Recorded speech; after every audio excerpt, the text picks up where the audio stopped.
Today is September 22nd. The Yankees sweep in Oakland. They say goodbye to the Coliseum on 3 wins.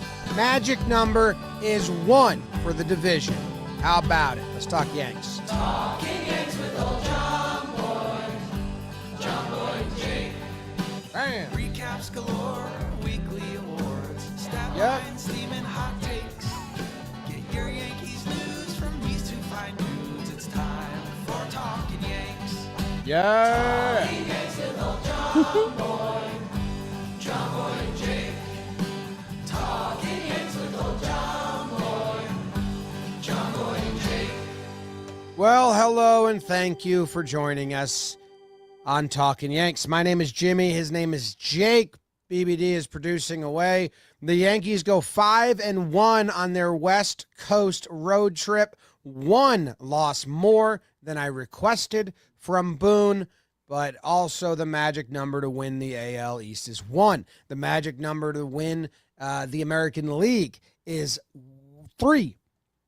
There are 6 games left in the season. Home runs have been hit. Bullpens have been found. We're rolling. Jake, how are you? James Davis. Good look for you. The people of Oakland. Thank you. Shirts from the John Boy Media Store. Go get you some. Got some Yanks stuff. Postseason will be here soon. But we got to talk about some Oakland. There's even going to be groundskeeping. We're going to talk about the games. We're going to give out some awards later on in the episode. I'm doing well, man. We had a big warehouse weekend, which is always a good time. But it's, that takes its toll on the body between the cement floor and the air quality and, like, competing. And then West Coast Yanks. It was, the past, week has been a whirlwind. But kind of a good whirlwind too, man, because like you talked about the Orioles, they've kind of been stinking it up since the All-Star break. And with the magic number of 1, let's at least beat them once and then celebrate. But we're going to get to that next. We still got to talk about Oakland, so I'm doing pretty well. How are you? I'm doing great. I realized we're like a week out of the postseason, and I haven't gotten our uniforms yet. So I really want to get them soon, so I'm at Amazon right now. And I might just get mock turtlenecks for me, you, and Joe's, especially. Maybe I try to overnight them to the office because I'm trying to ramp up the Yanks content for everyone. Right. Little inside tip. I want to go just quick hitters every night. And postseason will be going every day. Although I just looked at the divisional series schedule and got kind of TO'd. Because it's so stupid. I forgot about it when we were 2022. I remembered because you get the home series advantage, but there's a day off, right, between the two. And last time, game 2 was a day game. So, and then they get rained out. Whatever, we'll figure it out. But they're in a good spot. Volpe comes around. He gets some hits after getting pinch hit for. Soto got hurt right as soon as we wrapped the Seattle recap that we did during game 3. And he comes back in game 1, not to spoil the burn. Oh. So, I don't know. There is some groundskeeping that was like some troubling news. We can get into that. Otherwise, things are kind of like looking too good. Don't say that. No, I mean, hey, they sweep the Oakland A's, and the Oakland A's are bad. Last trip to Oakland, but no, I mean, they've been playing well. Cool to see Volpe be productive. I mean, we haven't talked. I feel like we haven't really talked about Luke Weaver on this show, but when you make a closer switch, that normally becomes like the hottest topic, and he's been so good that we haven't even talked about Luke Weaver. Between us, I don't know. I might be the biggest Luke Weaver fan here. That I don't know. Like a lot of the questions, even like Rizzo, dude. Rizzo's stats are pretty bad. That's like bad spoiler. Like, I was looking for good Rizzo splits during this game, and I was like, whoa, they're really not there. But he still feels fine. That Dominguez, like, pisses on a ball. Things are good. Yeah, Dominguez hitting some balls hard has been nice. Rodon, clean. Let's get into the grounds creeping, which is brought to you by SeatGeek. I don't know if they know they sponsor the grounds creeping, but I do know what SeatGeek does know. Seats.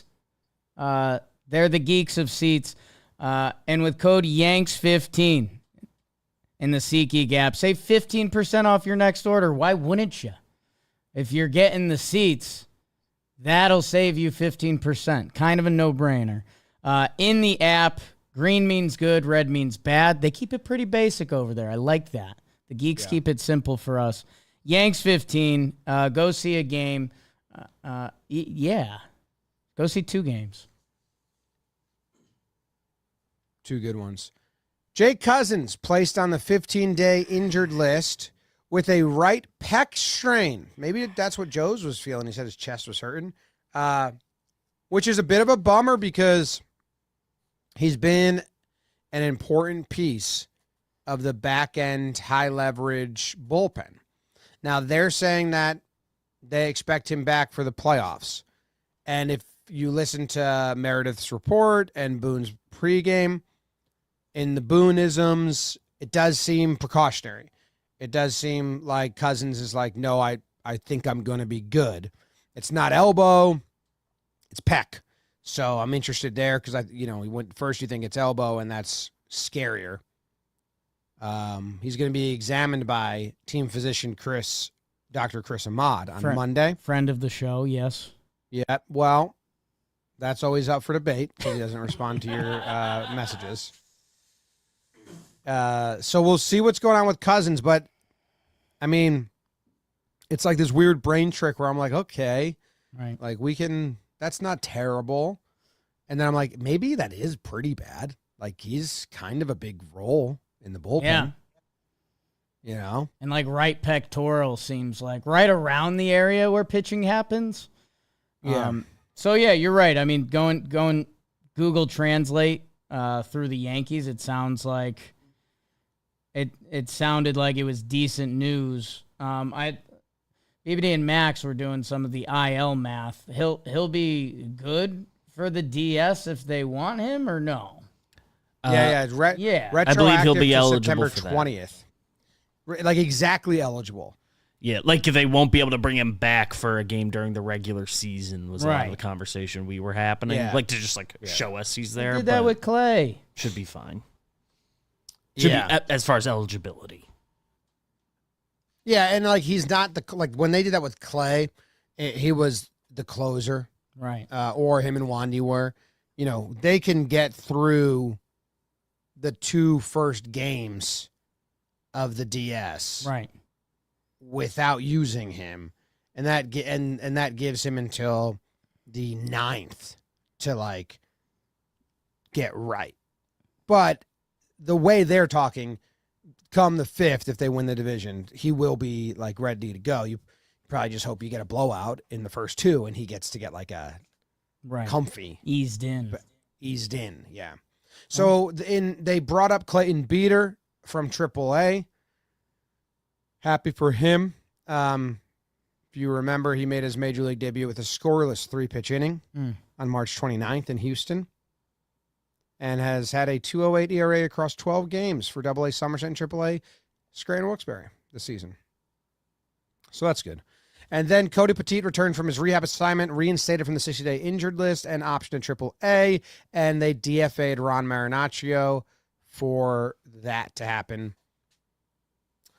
How many options? This isn't worth getting into at the top of the show, so whatever. But how many options did Marinaccio have? I don't know. We've seen Ron for a little while now, right? There's a chance this was the last year he was optionable. Let's see. I don't even know where to find it anymore because he's off the roster. Yeah, he's disappeared. But bye, Ron. 1 option left, so he's getting that next year. The Yankees and Marinaccio is maybe the most deep cut, like, paragraph of a book I need written. Like, if Hoke writes about the 2020s Yankees or like the early 2020s Yankees, I hope there's 2 pages. It doesn't need to be more than that. Right. On like why the Yankees hate Marinaccio. Chapter 8, relievers, and it's just like a part of that section. You're like, yeah, when he was in Double-A, he mooned the manager after every game. Right. Like, what is it?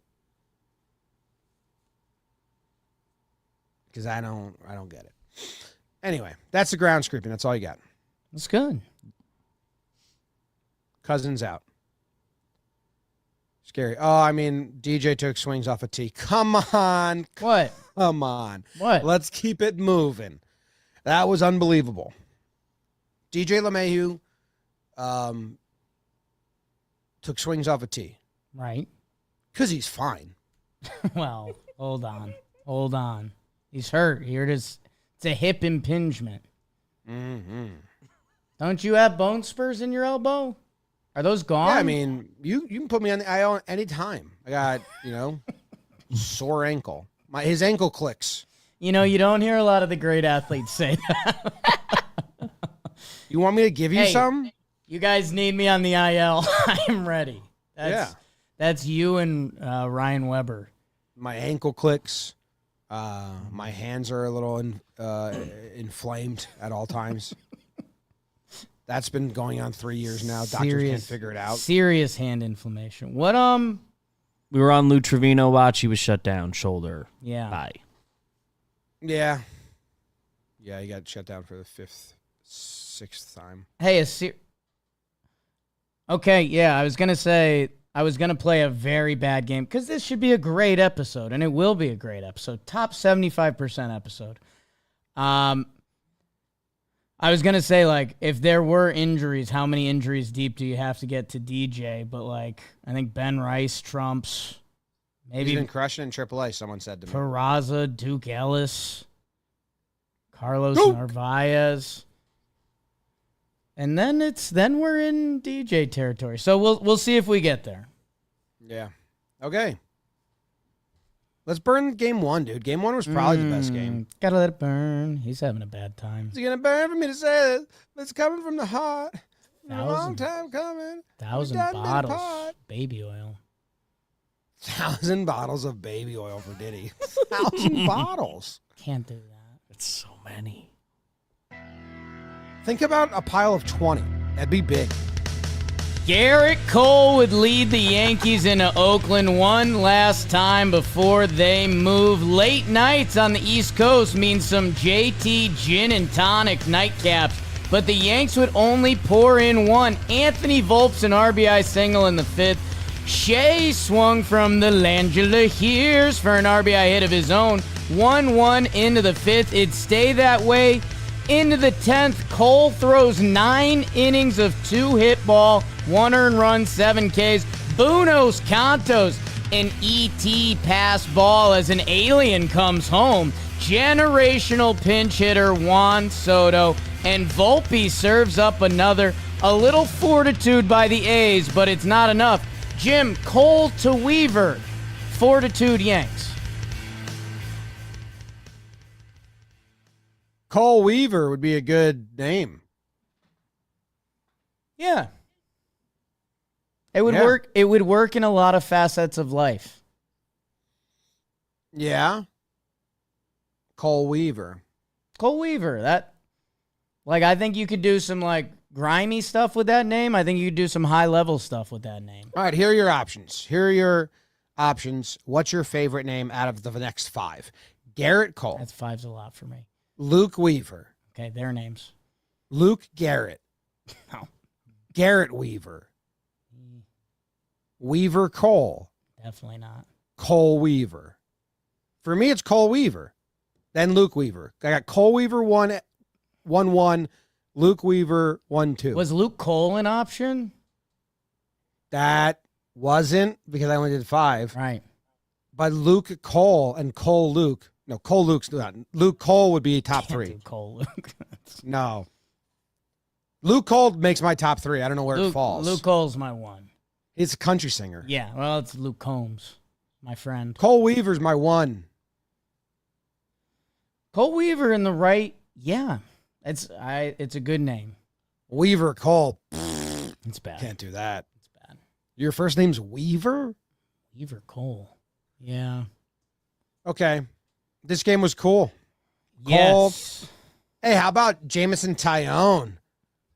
He wins his own game, goes on the interwebs after he wins because he sees what Cole does or he watches what Cole does, and he's like, hey, everybody else in the world that said stuff about Cole and the Devers situation, eat my butt. Yeah. Dash Jameson Tyone. EMB. Yeah, I felt pretty stupid. You know, we're friendly with DraftKings. You may even hear about them later. Gerrit Cole pitching in Oakland, tuning up for the postseason after the Devers fiasco. He was such a lock to give a good performance. Like you mentioned at the start of the show that we didn't mention till now, that you said wait till now because I might mention it in the Burns. Juan Soto is in the lineup for this game and then scratched. Just a little, he's got a little fluid in his knees and we're taking it careful with him. Never could do Boone. Drives me fucking nuts. And then in a very, as we talk about being able to translate the Yankees pretty well, I think Soto was going to play. They scratch him. A new Yankee phrase, if you're someone who's locked in like us and you just hit the subscribe button, is they said no further tests needed, which I think that's the new Yankee code for like, no, he is good. We're just not playing him for a day, media. And then he pinch hits in this game. And Boone did say he's available off the bench, which sometimes he says no matter what, but he was. Sometimes Boone says that, and then it turns out and they're very clearly not. It was gamesmanship. Yeah. This time he came. Cole's the real story of this one, though. Volpe had his best game of the year. We get into that later, I guess. Defensively and offensively, easily his best game since May 1st. 3 hits, 2 RBI for him. Trying to think what else. The boys hit with runners in scoring position, 4 for 7. 2 of those are Volpe. Yeah, and it was the normal lineup. Outside of Soto. Yes. But then game 2 was Birdie, Oswaldo. And people are kind of mad because they didn't, with everything going on between Verdugo and Dominguez, which is becoming less of a conversation, they started Trent. So a lot of people before the game were like, come on, for everything we're doing, if you're going to have this happen, play Verdugo and Dominguez. And they were like, nah, it's a Trent day. How'd Trenton do? He got a hit. Sure did. Well, okay, here's something I'm not going to do, but here's what I'm going to do. After this season, I'm gonna mail every major league team Trent Grisham splits from the second half of the season or whatever. You have a defensive center fielder who's put together a good half, kind of. And then, all right. And you're gonna make a trade for the Yanks? Trade us our good your good players. Okay. That's good. I like it. Jazz went hitless. Verdugo goes hitless. And yeah. Weaver's awesome. I mean, Weaver, 3 strikeouts, dude. Yeah. I don't know. Are we talking about Cole later? Because I do want to talk more specifically about one aspect of Cole's start. I think so. All right. Game to do we go then.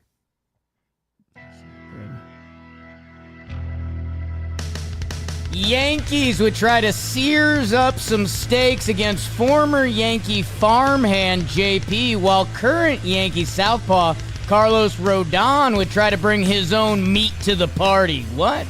In the first and the second, the youth is going to save us. Jasson Dominguez, RBI single.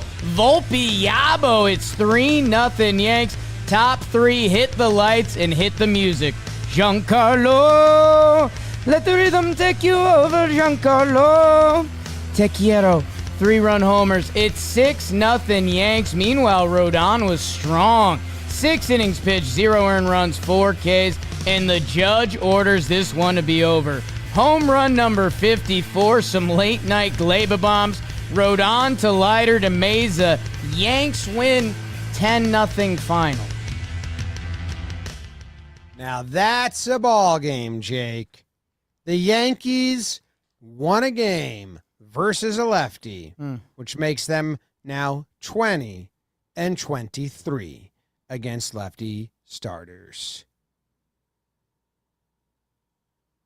They got Sears. And then the next guy, Belak. Yeah, no shots fired at young J.P. Sears. Didn't seem like he had his electric stuff going. No, I don't think he's having a great second half. Yeah. Your guy, Brandon Belak, out of the pen. Sears has a 4.35 ERA in the second half. But still, dude, they've been beat by bad lefties. Right. Like Patrick Corbin shut them down. We'll take positive results against lefties. And then the lineup is of note because, they won game one. And I think it's like, let's see what we got. So, I mean, in this lineup, you have, in the 5-hole, you have righty Dominguez, 6-hole John Birdie, Volpe slides up to 7, Oswaldo Cabrera 8, and Trevino 9. So that's odd. That's odd. That's the most unique lineup we've had. And there was some plays when Leiter was on the mound. Leiter Jr., who pitched in slop time here. He's definitely not getting talked about later. He actually made some nice pitches. These A's were easy to game plan. That's what I'll say. Cole, Rodon, Leiter, Weaver had them off balance. Like, Leiter dropped some curveballs that just made them look like, oh, shit. And then Weaver struck someone out. And so, like, on fastballs right down the middle, strike 3, where, like, they were just not. So they just were the catching preparation was perfect, or the A's are very susceptible to it. Either way, it worked out. But Leiter had somewhere, it was like Leiter to Birdie to Waldo. And they were like, Leiter, pop up, Dominguez catches it. And I was like, who's this team? Right. And I think that's a good thing. I think that's a sign of the AL East lead and them getting to, hey, let's give Jazz a day off against the lefty. And hey, we need to do this stuff. John Birdie's getting himself involved. Like, we've seen him pinch running late, and that mustache is intense. That, like, I don't know if John Birdie ever goes in to run in an extra innings postseason game. You don't want to hear, like, John Birdie hasn't taken it at bat since August 30th. So, like, they're mixing in some guys. Our guy Oswaldo is in there. And it's, you look at that second half of the lineup, and it's Wonelli. Mark Leiter, have a couple big weeks and make some conversation. Big week. and let's have a conversation about you, whether it's this year or next year. But man, he's been down bad. Hey, if he can pitch in 10-0 leads, that's something we now know. How we plan to win. We have at least one pitcher spot, like, unaccounted for the playoffs. So, on the Zoom chat, I sent you a video, Beebs. I don't know if you can download it from there, but I wanted to. It was a play in this game that I just mentioned it, but I did a mental check when it happened. I said, interesting. Might see that in the postseason. Or maybe you won't. But it was Birdie to Oswaldo, third to first. And it looked just normal. Now, again, Boone's been pretty clear he's not going to move Jazz off third, but Birdie should go to second. or Oswaldo should go second, or they pinch run. Like, you got to deploy the bench. Just the right side's got speed needs. Birdie attacking grounders was pretty cool. Yeah, it just looked very normal and good. Yeah. Here it is, yeah. He, So 10-0, 3-2. Right. Curveball. And I hadn't seen Oswaldo make that many scoops at first. I actually looked it up. He's only made 2 all year. He's made them both. They're not incredibly hard, but it looked good for 2 guys that we haven't seen play like that connection. Right. Like, yeah. Hell yeah.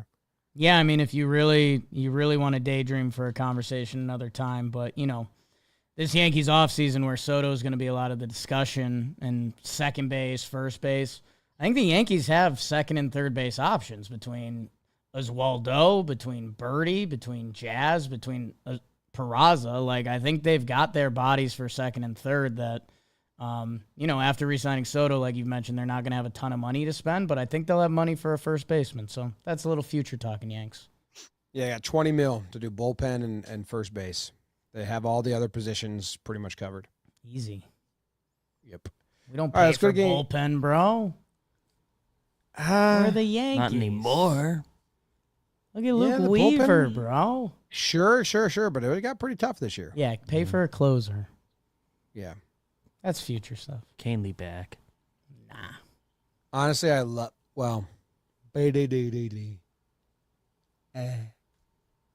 move on to game 3.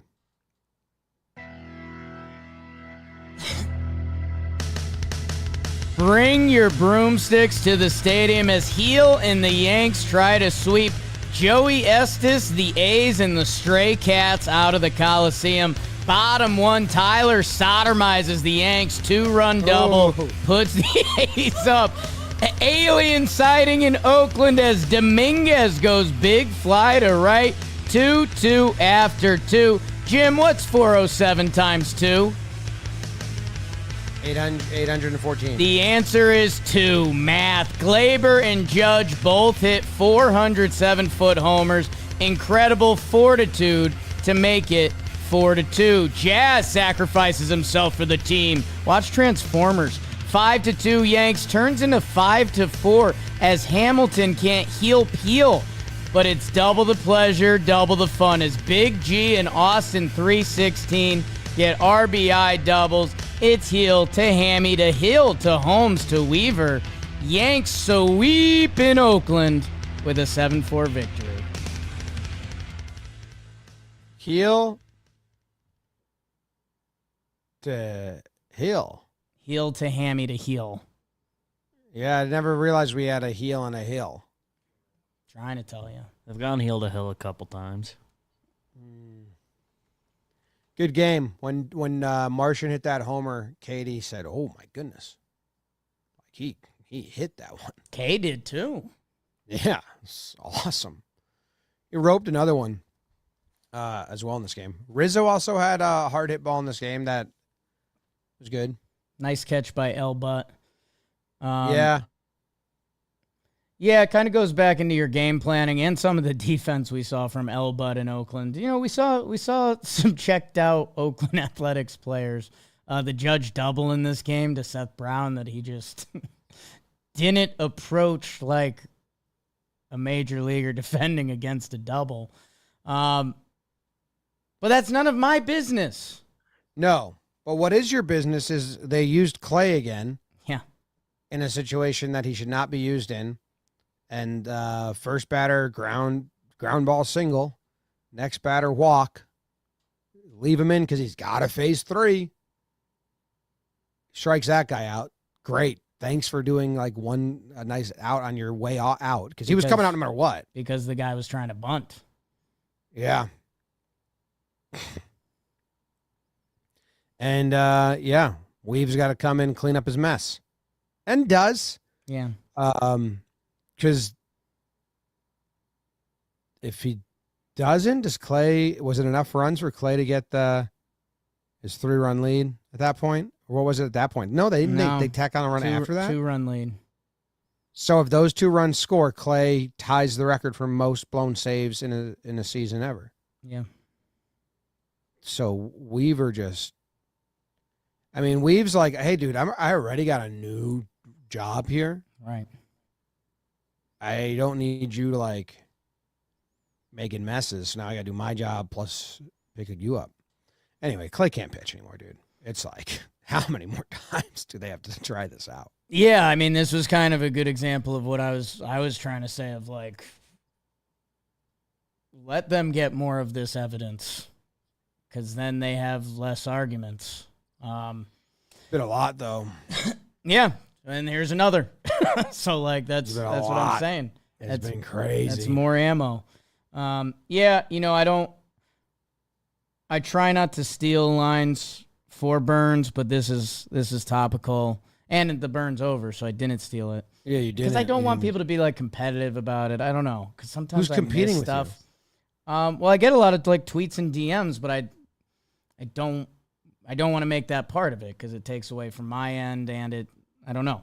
But someone at Clutch Guardy, so good handle on X, they said, like a janitor at a pottery store, Weaver cleans up Clay's mess.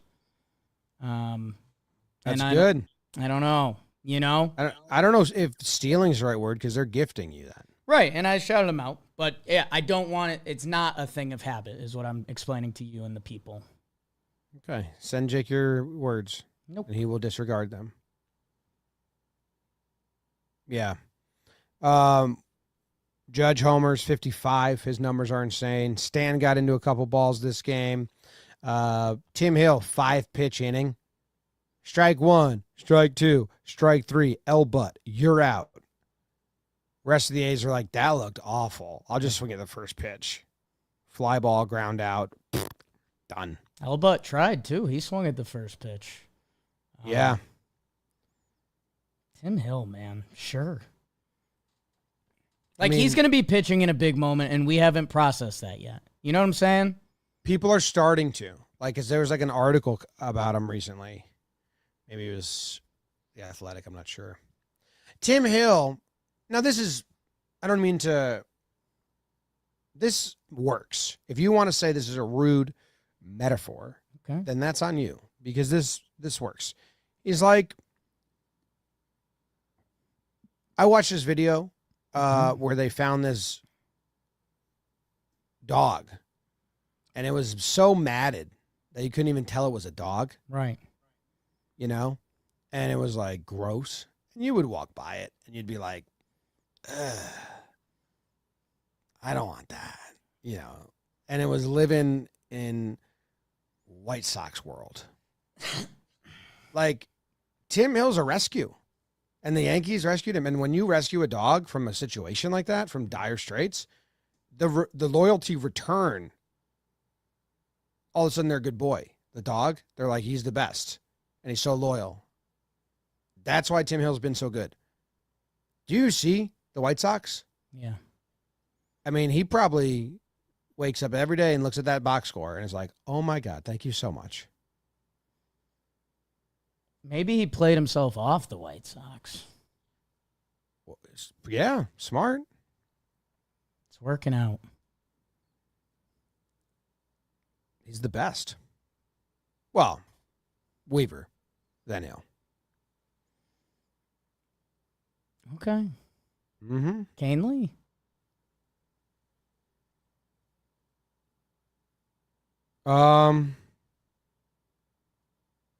No. Okay.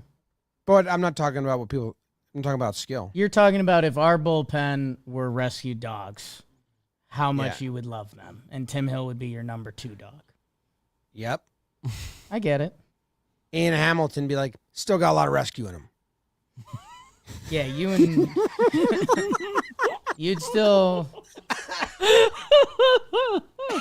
like the other dogs would be allowed to like sleep like wherever, and it'd be like, all right, Ian, you have to sleep in your crate, buddy. Like I know, you're a good boy, but your crate's nice. It's your home. Yeah. It's for everyone's benefit. Everyone, not Burns, but tweet out your rank of the Yankees bullpen as rescue dogs. How loyal of a rescue dog would each of them be? Yeah. It's good stuff. Okay. We also have awards second half of the show. Oh, okay. We do Pride of the Yankees. We do Yankee MFer. And then regular old awards. Yeah. This show is sponsored by BetterHelp. What's something you'd love to learn? As an adult, do you make time to learn new things as often as you'd like? Or was that lost in childhood? Maybe gardening, a new language, maybe bowling. My new thing, I'm back in the chess game. I've told people about this. A lot of chess on the subway, sometimes on the couch between innings. Get my moves in. Got to be calculated. Hey, with BetterHelp, you can get a better connection of your sense, wonder, and kind of get your back-to-school era at any age. Rediscover your curiosity with BetterHelp. Visit BetterHelp.com/Yanks. Get 10% off your first month. That's BetterHelp, HELP.com/Yanks. Click the link in the description. Pride of the Yankees. Pride of the Yankees. Pride of the Yankees. Yeah. Pride of the Yankees. Yeah. You get to go first? Yeah, I think so, right? Yeah. Interesting. There's a couple options, huh? That's a good Yes. one. That's a good one. I'm about to buy 4 mock turtleneck Dickies. I'm the devil, and I'm here to say I'm the coolest man in the USA. Let's just do Cole. Screw it. Gerrit Cole throws 9 innings. 2 hit ball, 1 earned run. It all came in the same inning. The pitch count, he kept so low going through each inning. It was pure entertainment. He was dominant, and man, again, Cole had been on a good stretch leading up until the Devers 4 and point to first base situation. That seemingly put everyone like back up in the air. Like, Gerrit Cole, it might not be Gerrit Cole. I think Gerrit Cole's Gerrit Cole. It's Oakland, but 9 innings is hard to do against any major league team. And man, he had a dog look in his eye, big dog ep, that he was going to get this done. And he did. It was great. What I wanted to talk about was actually his at-bats against El Butt. Because the first one, we put it in play. The next one, he got a hit on the first pitch, I think. Then Cole was down 2-0. He went cutter above the zone, curveball below the zone. 2-0, he throws a 93-mile-per-hour sinker, dead red, right in the center.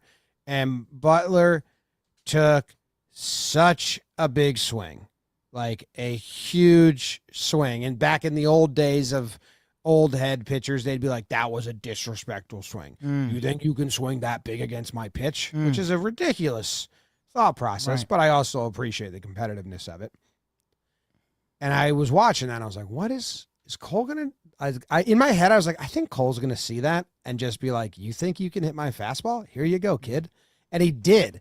So off that, on 2-1, he throws, I think he bumped it from 93 to 95 mile per hour, but 4-seam fastball and big old swing, and he missed it. It was late. So now it is 2-2, and Cole goes... And I was like, well, he's got him set up for change now, but I think this is a bravado at bat. So he went 4-seam again above the zone. He didn't swing. And I said, okay, well now like you've really got him set up if you want to go change. It's 3-2. You don't want to fall behind. And he was like, nope. And he went and threw fastest fastball of the at bat. I think it was 96 mile per hour above the zone. So you got to be quicker with the bat and all that, and struck him out. And that to me was like, that was Cole doing like ace, ultra competitive, like what you read about the old school pitchers. Right. Like when they say, don't dig in against, who they say that? Seaver? Bob Gibson. You don't dig in against Seaver. You get one at the head or whatever it was. And then in his fourth at-bat, he threw one fastball, got ahead 0-1, and then just devastated him with changeups until he struck out. I think it was 2 changeups, maybe 3, until he struck out. And those were very fun at-bats for me to watch. Yeah, it's funny looking back now. It says he only threw 5 changeups. But I noticed there was a couple late that I was like, I was having weird flashbacks when it felt like there was nights when Gerrit Cole 2022, 21, like that the changeup would be his most effective, like wipeout pitch. It feels like we haven't seen that. And I don't know if that's, getting involved later in the season. I don't, Gerrit also butters his bread a lot of other ways. Or the cutter replaced the changeup, right? That Cutter, was a 2021 thing, and then 2022 the cutter came out. Cutter a little bit, and he had some downs with the cutter to start, but he's ended up in a good spot with that. I thought it was interesting with playoff baseball approaching, or just maybe going through a lineup so many times that he was mixing that in. That I don't know. I wonder if we're gonna see Gerrit Cole in a big moment if he's got a big lefty at bat, because that's who he's going to throw it to. Gerrit Cole has no need to throw his changeup to righties, but I would not be surprised if Gerrit Cole in a big playoff at bat busts out a 3-2 changeup, because it's a pitch that he's thrown so little this year that you can't prepare for anymore. But he threw a couple. He got a strikeout on one. And yeah, man, we talked about it at the top, but not connecting the dots that after the Devers start getting ready for the playoffs, that this is the energy he came out with. Yeah, and I loved it. I thought all the Devers stuff was ridiculous in live time, too. I was like, this is crazy. People are acting way nuts about this. Most changeups he's thrown in a single game this year, 8. He's thrown 3 changeup to righties. He threw a changeup to a righty in that game. Whoops. Interesting. So yes, I enjoyed watching Gerrit Cole. Good. And I think he used the curveball, and he got maybe 3 ground outs, like first pitch ground outs on the curve, or early at bat ground outs on the curve. I think he gave up some hits on it as well. His 2 hits were both on the curve. But he also got quick outs on it a couple times. Maybe, I don't know, maybe 3, maybe 4. Probably not 4. That'd be a lot. It was a good pitching performance from Gerrit Cole. Who's your pride?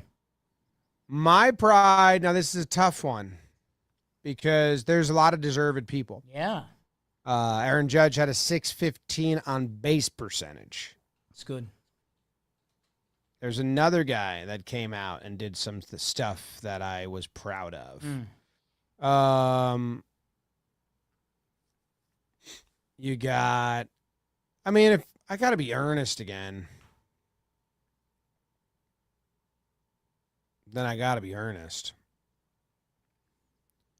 Which is all I try to do. And I could try to say someone else because people might want me to say someone else. Right. But I got to go with my heart, and Gleyber Torres is my heart. Okay. I continue to be very proud of Gleyber. He actually made a nice play in the Cole start, too. To his left, which he hasn't done a lot. I don't think he botched any plays in this West Coast trip that I remember. And he is all of a sudden, now that he's finding right field and going oppo, he's got pop again. It's just bizarre and awesome and good. Because now he's hitting homers. Now he's hitting dead center homers. His numbers as a leadoff batter are insane. He's automatic. That's first at bat of the game. He's it's insane what his numbers are. 4 homers, now 5 homers since taking over the leadoff spot. And he's got 15 on the year, so a third of his homers have come in the last 2 months, month and a half, 35 games, I think. Yeah. Every time he gets a hit, I'm like, fuck yeah, dude. Also, I don't know about recent postseason, but isn't Gleyber good in the postseason? We could check that out. Let's see. 2018. In 2018, he wasn't good that year. Had 4 hits. That was the Red Sox series. But 2019, I thought he had some good series. 2019, he was very, very good. 2019 and 2020, Gleyber was good. 21 and 22, not so good. Yeah, those 2 years, 16 games, really good. The wild card game's just 1 game. And 2022, everyone was bad besides Judge. Yeah, so proud of Gleyber. Yeah, couple Gleyber notes. His numbers on the year versus lefties, like you talked about, Jim, are like good. And we obviously know Gleyber had a bad start to the season. 787 on the year versus lefties, which a lot of Gleyber's on the year stuff still isn't there. But versus lefties, the numbers are really good, and we know that was a problem. So that's of note, especially for the leadoff spot. His second half splits, 285, 357, 756 OPS. Like these, there's a lot of numbers now that are in the realm of who Gleyber Torres is. And he's even on a little more of a heater now that he's kind of rolling in September. So that leadoff spot was a problem and a question we asked about a lot. Gleyber has quelched that, man. He's got Yankee fans a little bit in a bind because I think there was a lot that kind of wrote him off, but Gleyber wrote back. So, yeah, and we haven't had the defensive guffaw in a little bit, but if he can be this player hitting-wise at the top of the lineup with Soto and Judge behind him, it makes it worth it. Yeah. And, dude, if there's one out, first and third, he's electric. We're looking at a 4.5 OPS. I'm talking 1 for 1 with 5 RBIs in 4 plate appearances and 1 walk. It's pretty good. So 4 plate appearances, 1 home run, 1 walk, 2 sac flies. Home run was a 3-run shot. Yeah. Sometimes those Good get stuff. tricky because, like, if a situation happens, like, say, a runner could have got thrown out, but I think it still counts that he was in that situation. But maybe. I think yeah, the 500 on yeah. base percentage, but 1,000 batting average. I think that's 2 sac flies. Probably. He's a hero. I was laughing at Austin Wells. Austin Wells is 4 for 4 on bunts this year, but he's had 5 attempts. 1 was sac. I think 1 he attempted in a plate appearance, but then he didn't. He stopped bunting. So in 5 times, Wouldn't it just be a sacrifice? No, like he yeah, stopped like bunting, but like it he still fouled counted that like bunt and then like he didn't get bunt. out, but there was still Weird.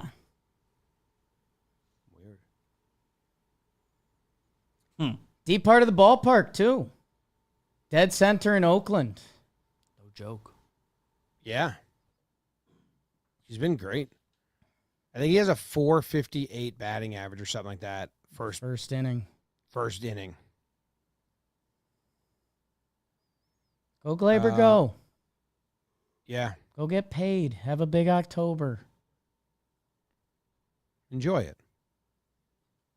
I don't think we're re-signing him. No. No. How many bunts do you think the Yankees have laid down this year? All bunts, bunt hits, sacrifice, everything. Single, field out, error, sacrifice. Yeah. The Yankees have bunted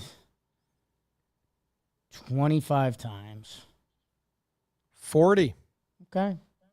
The bunting Yanks. I originally went to 50, and I talked myself down because that felt big. But there was a while when Soto, Wells, that was like a free hit. Wells has 1, 2, 3, 4, 5, as you said. Single, single, single, single, out. And then Volpe has a lot. 1, 2, 3, 4, 5, 6, 7, 8 for Volpe.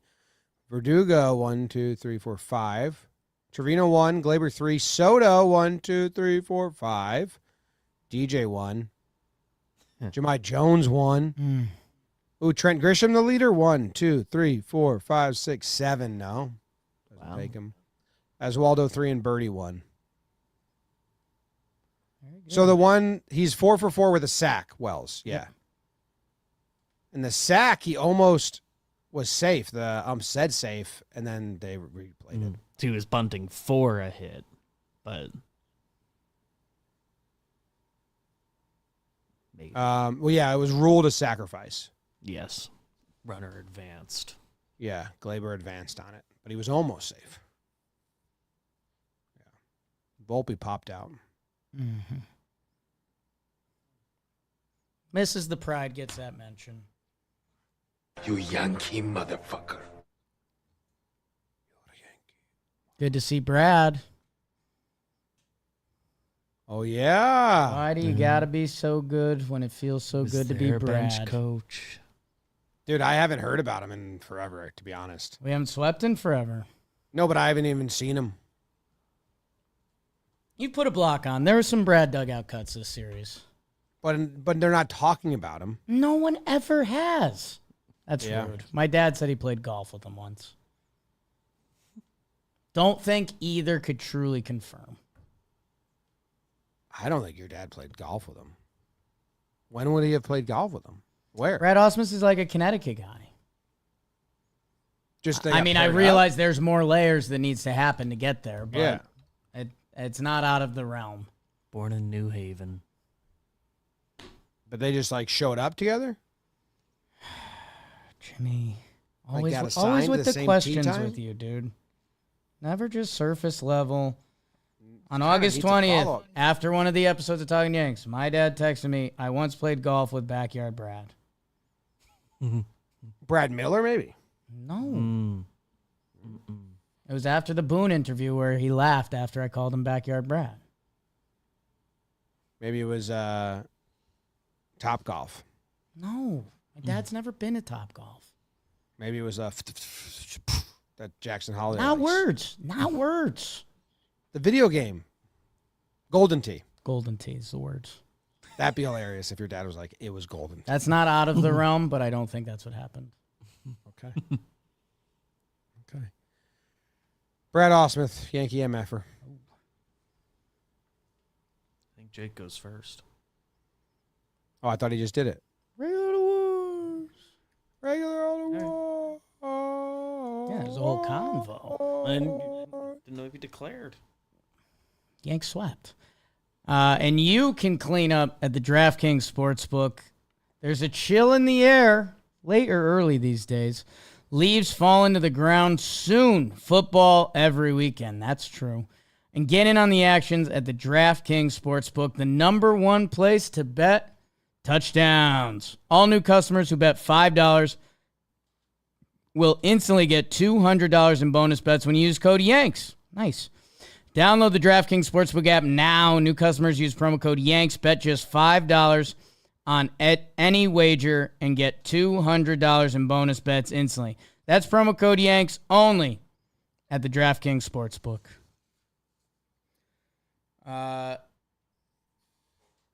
Jim, I'm going to give out the Jake Taylor Award. Austin Wells. Jimmy. Well, as a catcher, For a thinker, you went too knee-jerk there. It's Anthony Rizzo, the old veteran, the old dog. I told you I got into some of Rizzo's numbers before, and I was looking for some good splits or something because Rizzo's felt fine, and I think it's because our expectation needle has been moved so much. The one split I did find from Anthony Rizzo, as you're getting into first and thirds and everything else, Anthony Rizzo in extra innings this year is a 500 hitter, Jim. how about it? And we saw him get hit by a pitch today, which he loved. McFarland comes in out of the bullpen, lefty for the lefty. Slider doesn't slide, hits him in the thigh. Rizzo loves it. Man, I kind of got excited because I was like, man, I know Rizzo hasn't had the power swing, although he had that nice one today that got caught by Elbutt. But I was like, man, Rizzo's been doing a lot of good stuff since he's come through. And then I was like, not as much. But I was like, I've got these visions of like Rizzo down the line and all that. A lot of it's been in extra innings, the plays that stand out, scoring Dominguez or getting the hit in the first extra innings game in this one. And yeah, man, he's just on his Jake Taylor BS right now. Like I don't know what's next for Riz, but he's got a chance to chase down another World Series ring, to do it with the Yankees. He's gonna have some grindy moments in this postseason, and I'm excited to see that. I am excited. I mean, they talked about it on the broadcast today, and Nelson was like, it was on the pregame show, and I think it was Flash. Was it Curry? I think Flash was in the pregame today. Saying, because they were showing Rizzo making scoops at first, and they're like, he's also going to eliminate the bunt. Yeah. And he was like, and that's pretty big in postseason because, teams get desperate. They want to move the runner, and Rizzo will come in and he'll throw that guy out at third. And I was like, you know what? That's like one play. But yes, that's a huge play. Like Andy Pettitte throwing the ball to third in 96 in Atlanta, like changed the game. Was that 96 in Atlanta? I forget. But I was like, yeah, Rizzo has a lot of value if the bat is not there.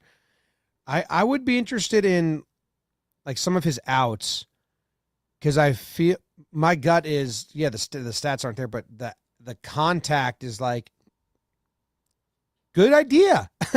Like you would be like, I like what you were going for there. Like he's just been not trying to do too much.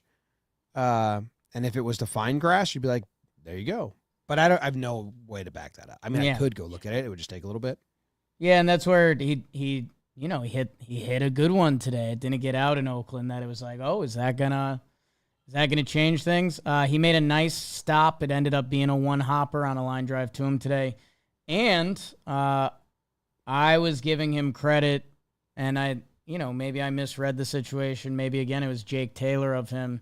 But I think he gave up the first Gerrit Cole hit intentionally because he knew how into that game Gerrit Cole was, that he didn't want Gerrit Cole going for a perfect game to be an issue because that's not postseason priority. Because when Cole came off the mound in the third inning, he was thinking perfect game. Yep. And so Rizzo lets that ball pass him. That's out. And look where we landed. Like, there would have been a whole conversation. Is Cole going to come out for the 10th, et cetera? We don't have to deal with that veteran leadership. Smart. Right under his glove. He could have got it. No need. We're playing Oakland. Get your work in, Gerrit. I have a question. Okay. I've asked this before, and people have and sent it to me, but I can never fucking find it. Where do you find game score? Oh. Pitchers. I found this. I always find it. It just takes me a bit. Right. I usually think Baseball Reference. Baseball Reference usually has Gerrit Cole's was 85 in this game. Yeah, I want I found at one point I found like average game score. Right. I think Baseball Reference has the best way to sort. I thought I found it once on like MLB.com stats, which I never use. Deep.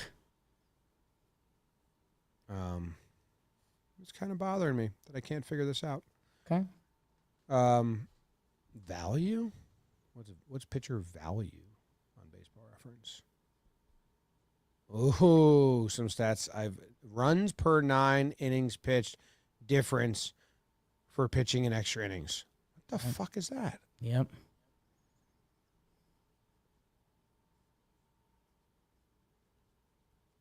I meant to search for this earlier because I wanted to build an award off it because I think there's a guy who you look at his season differently for the Yankees. If you have this stat. If anyone can find it, let me know. I'll pivot. And I'll go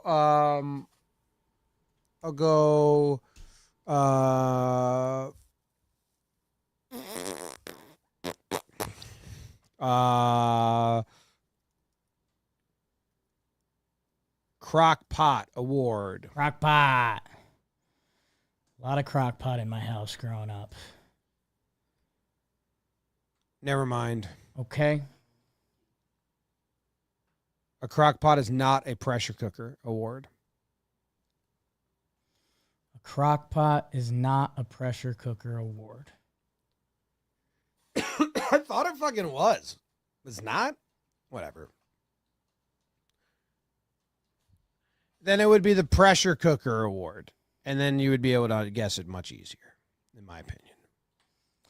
I don't know, but I appreciate it. The pressure cooker award.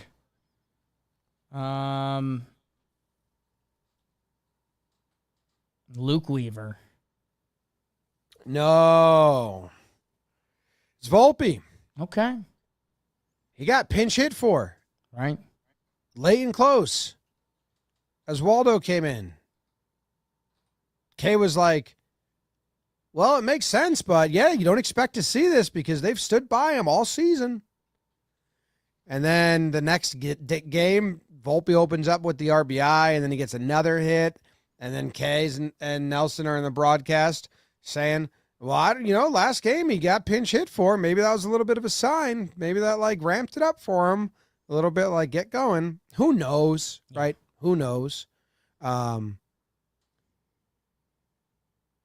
They should have been platooning 2 months ago.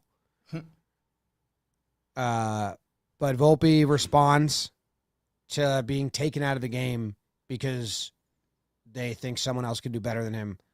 And it's the first time they did it all year. And he responds by having real at-bats and getting good results.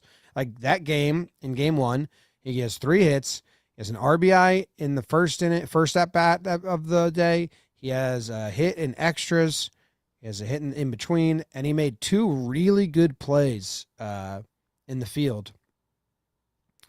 And it's great. It's good to see. It's like, hey, if this is another 5-week hot stretch like you started the year with, that'd be amazing. But maybe the pressure got turned up. Who knows? He looked good. The 3 hits in the first game, he was slapping it around. People were like, hey, maybe he took the conversation from last time. Pick away. Either slap or try to crank him. But then he comes back the next game and he hits a homer. So good for Volpe, man. I think that's who was I thinking about? What was we're talking about, come playoff time, we're obviously rooting our tails off for everyone in our live streams and stuff. Volpe's our guy too. We want him to succeed. That's when we're talking about mixing in a day off when Oswaldo's playing well. That's to get more out of Volpe. And who knows? The one pinch hit in Seattle, maybe it lit the fire, maybe it didn't. We all originally, when Gleyber started going, we pointed at the date he got benched. There's actually a ton of examples now. The back end of the bullpen has picked up since Clay got demoted. Clay hasn't. That would be the only one that hasn't. Competition. Well, the bullpen situation has improved. Yes. That's what we're going for. It's time to win postseason games. And yeah, I know we're gonna be doing hot, not, or bot soon, and I see Volpe being a big part of those questions. Since Gleyber got benched, it's now been 311. Well, that doesn't count today, so like Right. 315 plate appearances. And before today, which it's going to go higher now, 292 batting average, 361 on base percentage, 405 slugging. Pretty good. Before the benching, Gleyber was 215 batting average, 293 on base, 333 slugging in his, probably similar amount of time. Maybe more, right? Probably similar at this point, right? Yeah, but let me see. It's Maybe a couple more. 327 before. It's at the end of the season, it's going to be pretty much halfway. Yeah. And yeah, it's completely different. They benched him for 3 games, whatever it was. Good stuff. Go Stuff Volpe. matters. Things work. Stuff matters. Things work. Good word, Jim. Thank you. For my, let's see.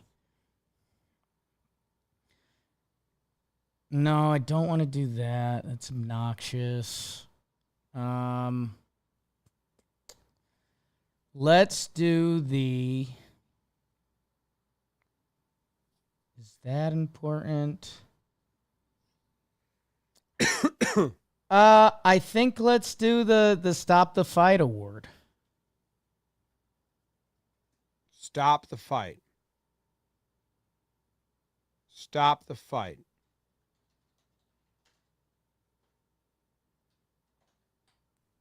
Jasson. Jasson Dominguez, Jim. Thank you. He hits the homer today. He has another stolen base in this set, 3 RBI.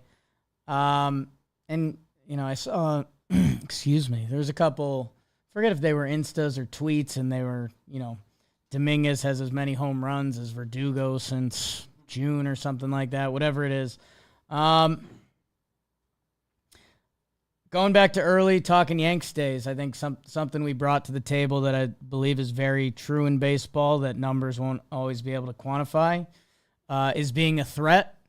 And I think the threat of Jasson Dominguez is just so much more than Verdugo. And we saw Verdugo come in as a defensive replacement, which I think I think Verdugo and the Yankees probably are going to come to grips with that as this goes on. Just because Verdugo, like we talked about, he knows all these major league outfield. He makes the plays going back well. That I think that's going to be the Yankees' winning formula at this point. And God, seeing the ball jump off Dominguez's bat, you got to stop the fight. He's got to be in the middle of that lineup, switch hitting, which is just so massive come the postseason. You got to hit righty. Right. It's a hard ground ball. Yeah. You know what I was thinking today? Okay. Then I just checked this out. Because this is all good and well. And when Dominguez was hitting the ball really hard, I was like, good and well, great, but A's, I know they've been playing good ball. It's not playoff. What Sears was tossing out there. Love you, JP. Don't love you. I don't really know you. But sorry. Right. Seems like you and JP Sears would get along. Yeah. No qualms. I was like, I fucking hope Skeens is pitching in our series. Oh. They end the year against the Pirates. Mm. I was like, give me the Pirates' best staff. The young kids. Gerrit and Paul. Are they both still going? Skeens just pitched today. Yeah, Skeens I would be believe- lined up to the second to last game, and supposedly Jared Jones for the first game. Fuck yeah. I was Keep that. yeah. I was like, that's playoff pitching. Those guys have been dominating. And I think they're not going to want to end their season. Like, they want to, finish off with good stats and all that. And it's the Yankees, so it's a little Yankees, power yeah. punch. So when I was seeing Dominguez barrel balls up, I was like, okay, Baltimore's a good test. We should be like playing good. Should be intense and into it. I don't know who's pitching. Burns, are we going to get him? Because I don't know if we're going to get him because didn't he just pitch yesterday? Looks like we're supposed to get Kramer, Eflin, and then Burns. Okay. All right. So Burns, Jones, Skeens. Mm-hmm. Yeah, Dude. I would add Eflin in the mix too. Eflin's been really good since he's joined Baltimore. Well, who's the first game against the Orioles? Kramer. So win that game. Right. You have the division. Now, Boone said, we're not stopping. We want to win. We want to get the best record. 1 seed. Which, yeah, because I think they would avoid Houston in that scenario. Absolutely. So keep playing your best players, and then let's go through that gauntlet of pitching, and that's a great way to go into the good challenges to go into the postseason instead of facing JP Sears and whoever pitched today, Estes. No offense. Love you guys. No offense. Yeah. So off of Dominguez, yes, I think the balls today, that pop is just like, okay. Can't really not allow that to be a possibility. But I want to see him face more pitching. So we do have good pitching coming up. And the speed. That was what I thought. And the speed too. Like his speed has been a factor. It's been right. Yeah. It's true. I agree. Well, I was going to try and find game score because I think Carlos Rodon is like top of the list average game score. His like 5 games of terrible runs ruin his ERA. But I think there's stats out there show he's actually been like very good this year. But now I'm not going to do that because I don't have the numbers to back it up, so I'll give a different award out. Okay. And I will give out the good, great, grand, wonderful. Wonderful. Famous line from Billy Madison, Chris Farley. Kids are getting on the bus. Chris Farley's mad in that scene. And I'm not mad. Your depiction of that wasn't in I'm mad. not. I'm not mad. It's tough because I think there's 3 clear options. Now I'll give you a hint. Okay. But you're not allowed to look up at because I was ready. I was ready to get the Rodon one. You're not allowed. I was going to say, what's the name of your Rodon award? After I give you this hint, you're not allowed to look at your laptop. Don't even have one. Okay, it's a playoff, an award I gave last ep. So if you're if you had a memory, if you could have looked at your laptop. I don't use my laptop. I don't have a memory. So you gave it last ep? Yeah, when we were I gave an award. The initials of the award were CMC. And I gave it to this guy last step. And now I'm giving the same player an award called Good, Great, Grand, Wonderful. Christian McCaffrey. Luke Weaver. No. Giancarlo Stanton. He got the Color Me Confused award. I thought he deserved an award. Yeah. He, in this series, was like, what's going on? Are they like hiding an injury, whatever? Do they think he's just drag and droppable? Right. Well, he has 4 hits, 4 RBIs in this series. He hit the shit out of the ball a couple times, like real hard contact. And I was on my couch and I was like, great. Okay. I'm good. Give him the next day off if you want. Yeah. Guess we'll just drop him and he'll hit the shit out of the ball. That is a weapon, dude. So I started the app starting to feel pretty good. Starting to feel pretty good about the team. Pretty good. Only thing we didn't talk about is heel. Yeah, I mean, Stan, he's if he's out there healthy in the postseason, just talked about the word threat with Dominguez. Stanton will be there. Yeah, heel. And then I have one. Okay, let's do like a slightly sour second of the episode. What do you want to say about heel? Making me nervous. Yeah. I thought about it. That could be a question we asked Boone before the postseason, but I don't think he's going to answer it. But got to be like, Stroman's got to be ready to go. Your long relief guy's got to be, because he can. It's tough because he bounces back fine, but early runs can kill you in the postseason. He's going to put us through hell. Yeah. It's going to be one of the toughest innings to watch. Yes, I agree. Yeah, and if Hammy gets the outs today, it would be the same song and dance he's done a couple times now of gives up one in the first, and then he locks back in. So, yeah, that first playoff inning, and that's where the road thing, and we've talked about it's, I don't know, you can make arguments for both sides. Do you want him to be on the road and lock in? I kind of prefer to have him at home. Like, I've got that image of, who was it, Johnny Cueto at that Pirates wild card game, and he was like shook from the crowd. That makes me a little nervous. Well, yeah, but who are they going to face? I mean, as of right now, they would face the winner of, what is it, Baltimore, Kansas City / dude, have you looked at the AL wild card? It's a disaster. It's awesome. Kansas City has lost 6 in a row. 7 right? pop. They lost today? Yes. Believe they're tied with the Tigers now. The Twins are flunking the dunk. The AL Central prophecy is coming to fruition, and it's glorious. And the Mariners blew one late today. It's unreal. It's unreal. I mean, it's the Twins, Royals, and Tigers, just a bunch of White Sox babies. What did the Tigers do against the White Sox? The Royals went 12-1. I think the White Sox went 12-1 too.